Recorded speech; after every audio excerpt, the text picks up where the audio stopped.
The Shoemaker and the Elves. A shoemaker and his wife lived in a little house on the edge of a wood.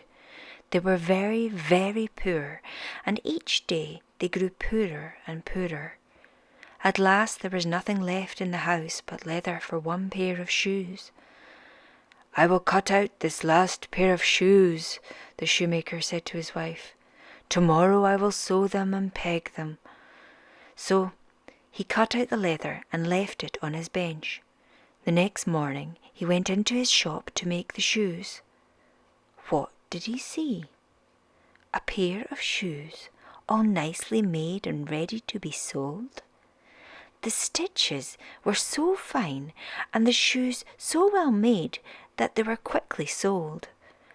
With the money, the poor shoemaker bought leather for 2 pairs of shoes. Then he said to his wife, "I will cut out the leather for 2 pairs of shoes. Tomorrow I will sew them and peg them."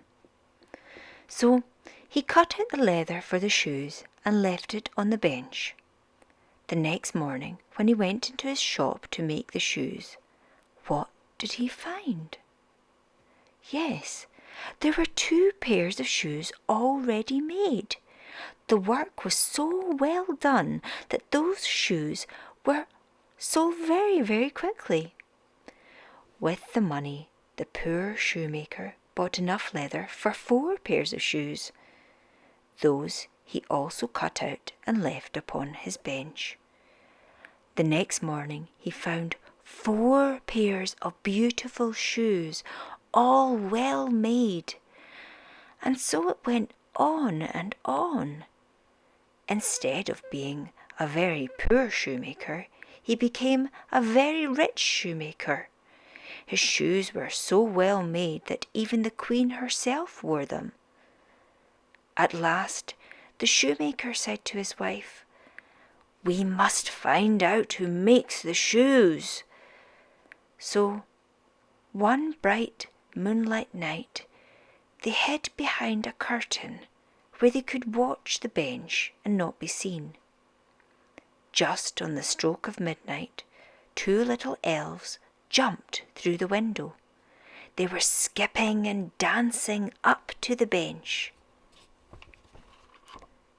Sitting cross-legged, they took up the leather and began to work.